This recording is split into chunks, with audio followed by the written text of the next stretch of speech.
They told us survival was something you could buy, something wrapped in plastic and promise, something forged in steel and sold with fear as the instruction manual. They told us to prepare for the end by filling our hands, our closets, our garages, our minds. They whispered that safety lives in objects, that peace is a product, that resilience comes with a barcode. And we believed. We believe because the world is loud, because uncertainty terrifies us, because chaos makes us reach outward instead of inward. So we gathered tools like talismans, stacked gear like prayers we no longer knew how to say. Yet beneath all this preparation, beneath the shine of survival catalogues and the adrenaline of imagined disasters, something felt wrong. The more we accumulated, the heavier our breath became. The more we prepared, the less present we were.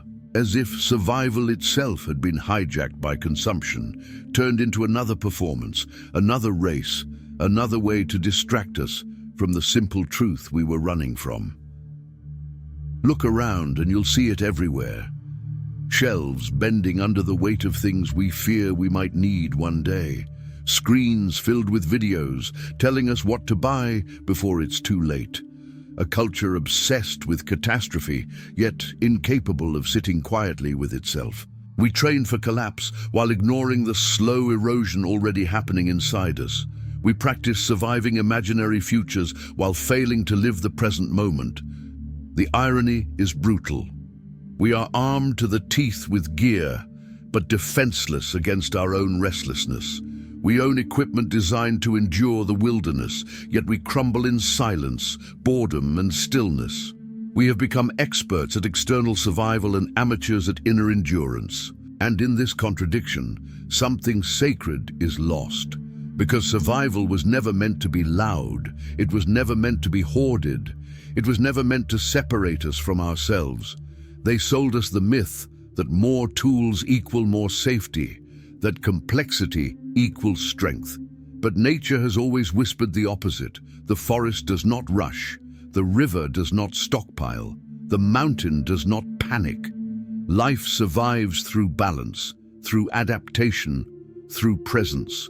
Meanwhile, we accumulate objects and lose instincts.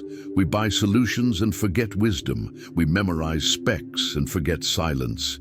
Anxiety grows not because we lack protection, but because we've outsourced trust.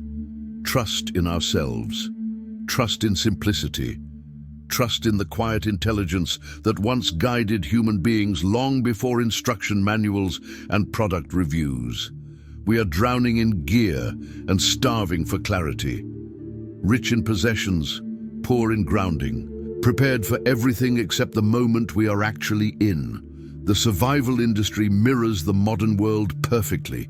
It thrives on fear, accelerates urgency, and feeds the belief that you are never enough without more. More equipment, more backups, more contingencies, more control. And control, they say, is safety, but control is fragile. The tighter you grip, the faster you exhaust yourself.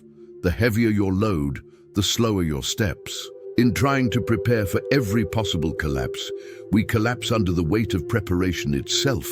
The soul was not designed to carry warehouses. The mind was not built to manage infinite scenarios. There is a quiet violence in this constant readiness, this inability to rest, this refusal to trust life even for a moment. Survival becomes a prison when it is built on fear instead of understanding. And here is the truth they never advertise. Survival is not about what you carry. It's about what you can let go of.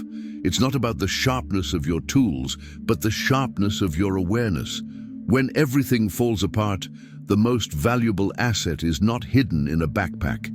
It lives in your breath, in your ability to stay calm when noise erupts, in your capacity to observe instead of panic, in your willingness to adapt instead of resist. The human being survived ice ages, deserts, and darkness, not because of gadgets, but because of presence, cooperation, and intuition. We read the land, we listened to silence, we trusted rhythm. Somewhere along the way, we traded this ancient intelligence for instructions printed in bold letters, and we forgot how to feel our way through uncertainty. Minimalism is not the rejection of tools, it is the rejection of illusion. The illusion that safety is external, the illusion that peace can be purchased, the illusion that survival is a performance measured by how much you own. To live with less is not to be unprepared.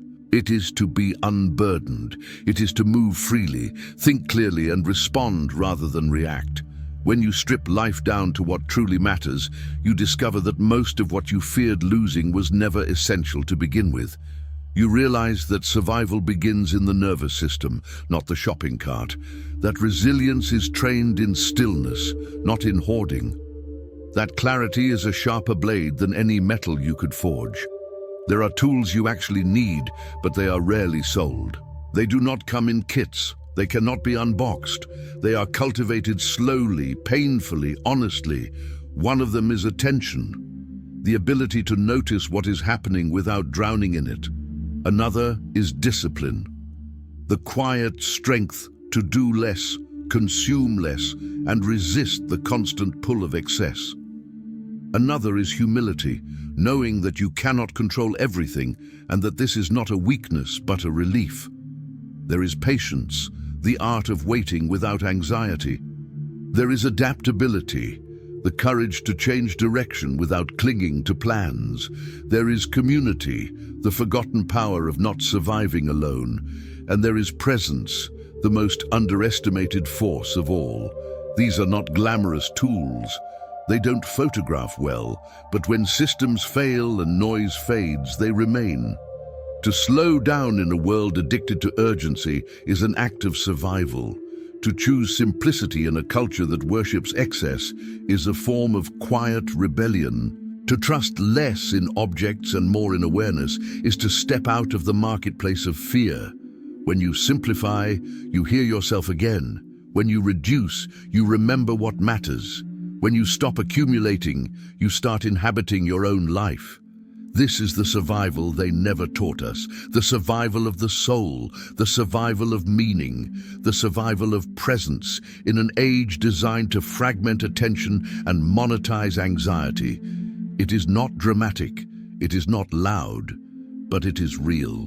The beauty of a simpler life is that it prepares you for everything without obsessing over anything. When your needs are few, your freedom expands.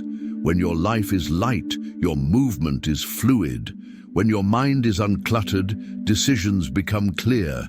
You no longer need to imagine the end of the world to feel alive. You no longer rehearse disaster to justify your fear.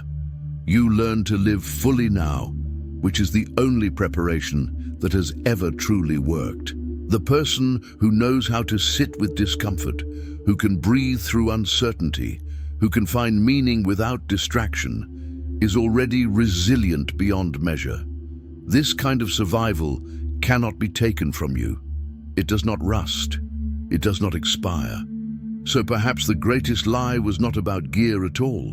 Perhaps the lie was that survival is something separate from living, that it begins only when things go wrong.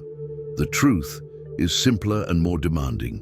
Survival is a daily practice of alignment, a commitment to clarity over clutter, a devotion to presence over panic, a willingness to trust less in what you own and more in who you are.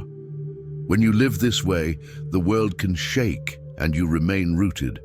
The noise can rise and you remain still. The systems can falter and you remain awake. This is not naive optimism. It is grounded wisdom.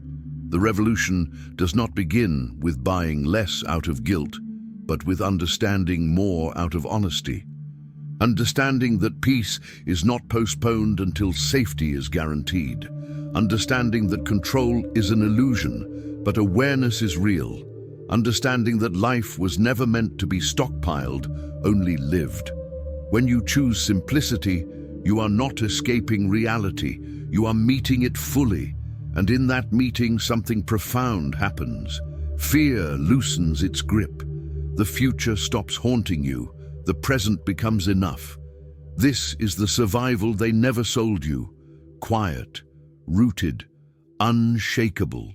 And it begins the moment you decide to carry less, slow down, and finally trust the intelligence of being alive.